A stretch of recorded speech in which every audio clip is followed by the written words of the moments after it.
sama kita, tapi kali ini udah beda seragamnya.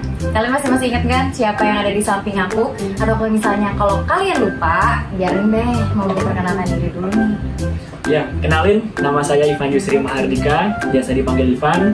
Saya lulusan dari PPI Curug, ya, ATC angkatan 23 AFA. Kelas. Iya, satu kelas kita Kita udah ya. sering bikin video, kalau misalnya kalian belum nonton, kalian bisa nonton di video-video sebelumnya. Dan untuk hari ini spesial banget nih, karena Ivan udah ada di sini. Kalian bisa lihat juga dong suasananya.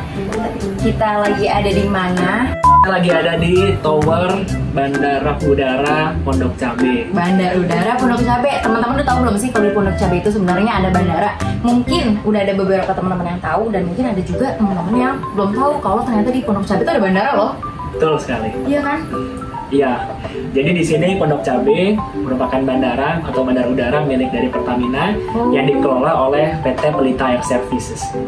Pelita. Iya. Pelita itu berarti perusahaan swasta gitu ya, Pak? Jadi Pelita adalah anak perusahaan dari PT Pertamina. Oh, ya, Pelita itu anak perusahaannya Pertamina. Mungkin kalau Pelita mungkin lumayan yang tahu kan. Kalau Pertamina kan udah general banget tuh, udah umum. Terus? Ya, jadi PT Pelita Air Service itu spesialisasinya adalah untuk mengangkut seperti transport pegawai untuk Pertamina, ya, terus juga logistik, dan sekarang juga yang terbaru ada mengangkut bahan bakar itu di Papua sana. Jadi kayak gitu. Nanti mungkin bisa ditunjukkan fotonya ya. Wah, nanti kita bisa keliling-keliling juga nih teman-teman buat kalian lihat gimana sih keadaannya si bandara Pondok Cabe ini. Iya, betul sekali. Nah, selain itu, jadi selain mensupport aktivitas transportasi dari Pertamina, PT Pelita Air Service juga memberikan akomodasi juga kepada perusahaan-perusahaan yang terfokus pada rig ya, gitu, rig lainnya. Rig itu apa sih, kan? Jadi rig itu adalah sebuah perusahaan tambang ya, perusahaan tambang, itu tambang minyak, tambang gas dan sebagainya. Kan banyak tuh ya, tidak cuma Pertamina aja di Indonesia, ada PT Badak, terus juga ada PT ConocoPhillips dan lain sebagainya. Chevron juga itu disupport juga sama Pelita Air Service. Jadi kayak gitu. Dan kebetulan ini Pondok Cabe adalah manajemen office-nya gitu. Jadi bandar udara ya yang dikelola Pelita Air Service milik Pertamina itu nggak cuma Pondok Cabe aja gitu. Jadi ada di Tanjung Marukin di Kalimantan. Di Dumai juga ada. Dumai, gitu. Iya betul sekali. Dan base-base lainnya seperti di Aceh, di Lok Sumawe seperti itu. Banyak ya. Itu ya. Salah satunya di sini. Iya betul ya. Ini adalah pusatnya gitu kan. Di Pondok Cabe, Tangerang Selatan. Nah, terus selain si Pelita tadi, biasanya pesawat apa aja sih yang operate di sini? Kayak mungkin teman-teman pengen tahu nih, bisa nggak sih kalau misalnya kita penumpang nih pengen naik dari Pondok Cabe itu bisa nggak sih? Apa nggak bisa? Apa ada pesawat-pesawat tertentu aja yang bisa terbang dari sini? Jadi Bandara Udara Pondok Cabe ini merupakan bandara ya charter komersial. Jadi charter komersial. Jadi betul sekali. Ya, jadi untuk seperti private dari helikopter dan lain sebagainya, milik swasta gitu kan. Dan juga beberapa milik dari militer juga standby di sini juga gitu. Jadi ada beberapa apron juga di sini ya. Ada angkatan darat, di sini juga ada kantor pusat penerbang angkatan darat, di sini juga base campnya. Lalu juga ada angkatan laut, ada polisi udara gitu, dan tentunya juga dari PT Pelita Air Service itu yang mempunyai apron sendiri untuk pesawat-pesawatnya. Jadi seperti itu. Oh, terus kalau misalnya sehari-hari nih pesawat yang terbang di sini tuh trafficnya atau ada berapa sih pesawat yang terbang setiap harinya di Bandara Pondok Cabe ini? Iya, jadi fluktuatif ya. Kalau kita bicara tentang trafficnya, dan kita bakal disuruh bahas tentang tipe pesawatnya gini yang terbang ya. Tipe pesawat. Nah, jadi tipe-tipe pesawat yang terbang di sini itu benar-benar beragam gitu kan. Ya, jadi ada yang dari fixed wing, ada yang rotary wing juga gitu kan. Semuanya combine, kita atur dan kita kontrol di sini di Airdom traffic zone gitu kan. Jadi kita menghandle semua traffic di sini, mulai dari beberapa area yang terdekat sini dan juga circuit. Meskipun ketinggiannya hanya 1000 feet dan kita di atas koordinasi dengan Halim, tapi juga luar biasa juga teknik kontrolnya gitu kan di sini gitu, karena beberapa latihan-latihan seperti militer itu juga banyak kan di sini. Oh ya? Iya gitu. Apa aja tuh contohnya? Jadi yang terbaru itu ya di minggu lalu kita baru selesai ya bertugas untuk mengontrol ya dari latihan militer terjun bebas. Terjun bebas. Dari penerbang angkatan darat gitu kan. Terus juga dari polisi udara, mereka juga rutin melaksanakan patrol flight, ya kan? Patroli gitu kan. Gimana sih patrol flight tuh? Yang kayak gimana sih kan? Mungkin banyak teman-teman yang belum tahu, belum coba kasih gambaran patrol flight tuh yang kayak gimana sih? Iya betul. Jadi patrol flight itu jelas ya dari patrol, jadi patroli ya, patroli lewat udara. Lewat jadi, udara. Keren juga kan kayak gitu. Benar. Dan juga yang saat ini juga masih aktif ya. Di situ ada Medivac juga ya. Medivac? Betul sekali. Jadi Medivac itu adalah pelayanan yang diberikan ya dari suatu maskapai yang untuk, istilahnya kita kan kalau di darat tuh ngeliat ambulans tuh. Betul. Itu kan ambulans di darat ya. Nah tapi kalau Medivac ini ambulans yang terbang gitu. Iya. Jadi misalkan di laut ada salah satu yang kena sekarang lagi booming COVID ya gitu kan, langsung dibawa gitu kan dari tempat TKP, langsung dari lokasi dia dibawa ke sini dan langsung ditujukan ke rumah sakit terdekat di sini. Jadi kayak gitu. Dan juga kemarin juga ada juga BNPB ya. BNPB apa tuh? Badan Penanggulangan Bencana Nasional. Iya, itu juga base di sini juga gitu kan. Iya betul. Jadi pesawat-pesawatnya terbang dari sini ya untuk melakukan SAR ya gitu kan. Beberapa kemarin kita berduka ada beberapa bencana ya, mulai dari bencana alam dan lain sebagainya gitu. Jadi pokoknya seru banget lah pokoknya kontrol di sini gitu kan. Beragam banget, nggak cuman pesawat komersial aja ya Fran ya? Iya. Maksudnya komersial tadi yang kita bilang sebelumnya? Komersial charter. Oh ya, nggak cuman komersial charter aja, tapi banyak ada pesawat SAR, ada pesawat Medivac tadi kan yang udah disebutin sama Mas Ivan. Terus yang cara ngontrolnya di sini tuh gimana kan?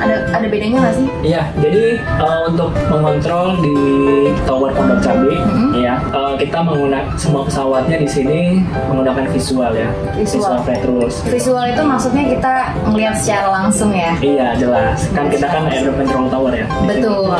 Jadi kita melihat bagaimana pergerakan pesawat tersebut gitu yang kita kontrol, mulai dari take off sampai dengan landing.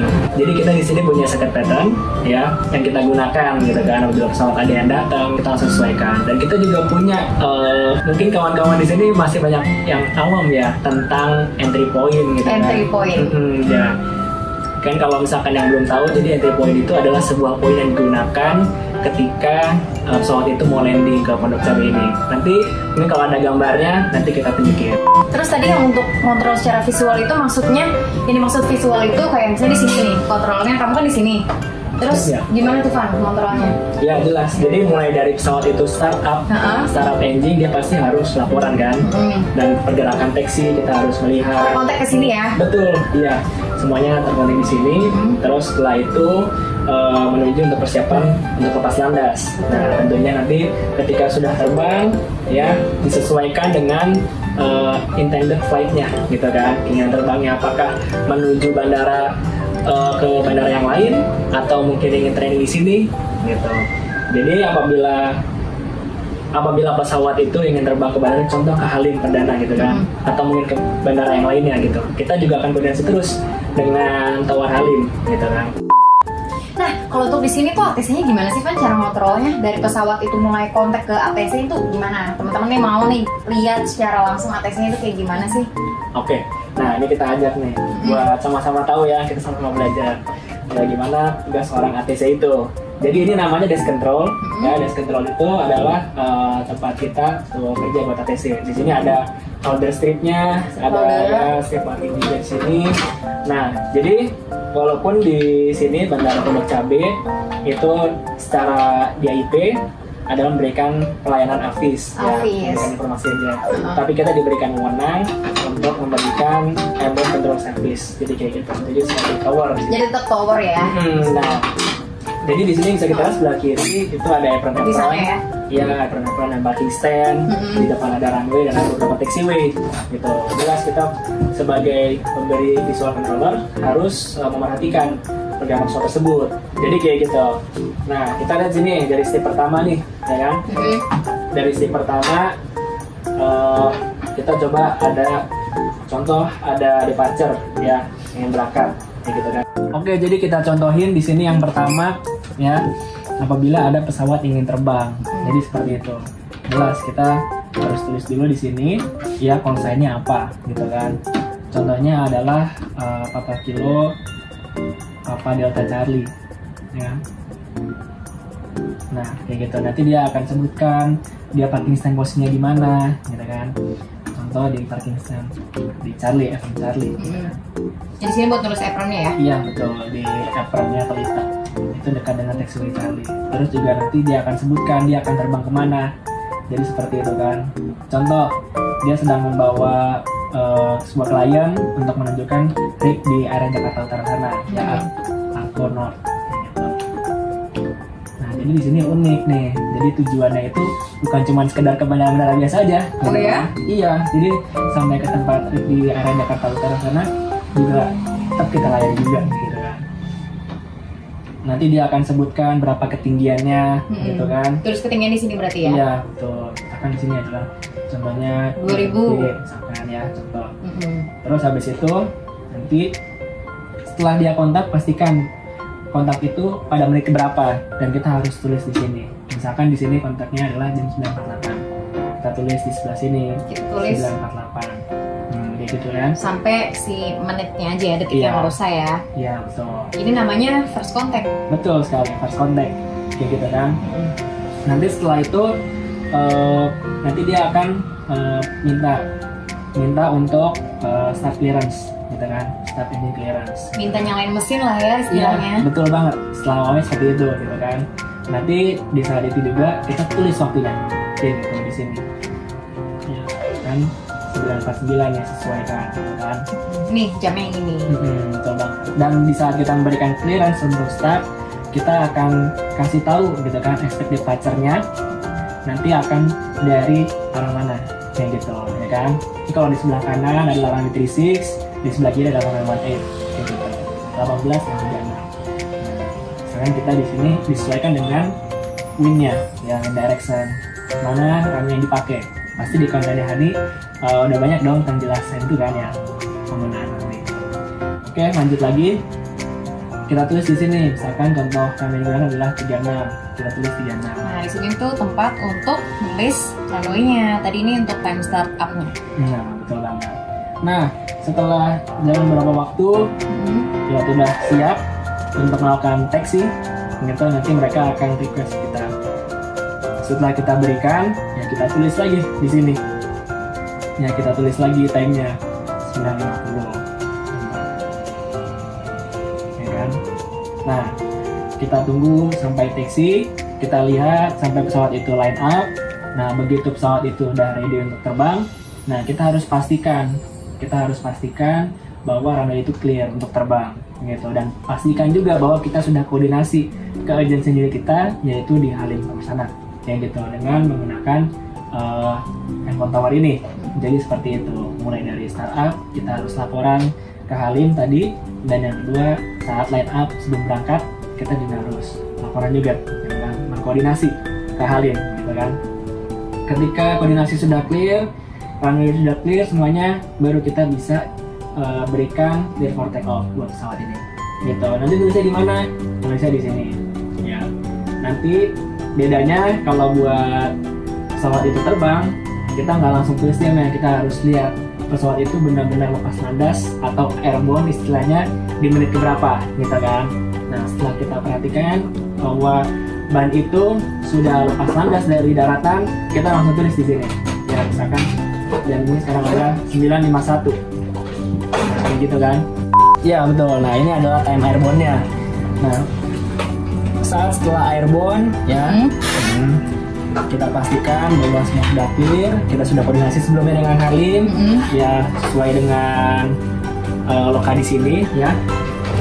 Yaitu setelah airborne kita harus transfer traffic ini ke Halim. Nah, nanti kontak ke Halim, fotonya establish. Kita bisa tarik garis di sini, gitu kan, buat last contact dari pesawat departure ini. Jadi terakhir kapan dia kontak di towernya Pondok Cabe tuh menitnya kita tulis di sini ya? Iya, betul banget. Misalkan kita lihat sekarang 952, kita tulis 52 di sini. Jadi kayak gitu. Iya. Nanti juga kita bakal keliling-keliling nih, gitu kan. Bakal seru lihat apron-apronnya. Mungkin kalau iya, mungkin biasanya kalau di bandara-bandara lain cuma lihat Boeing dan Airbus ya, gitu kan. Nah, kalau di sini kita bakal lihat nanti semua pesawat tipe mulai dari yang fixed wing, ya kan, kasa sampai dengan pesawat rotary wing gitu kan, ada Belvoir 1, terus juga ya bukan ada Volvo juga, pokoknya macam-macam nanti kita bakal lihat deh. Dari helikopter lah ya. Betul, dan dari satu unit ke unit lain semua berdekatan gitu kan. Tapi nanti kalau ada gambarnya kita bakal tunjukin mana aja. Bakal seru banget nggak sih? Betul banget.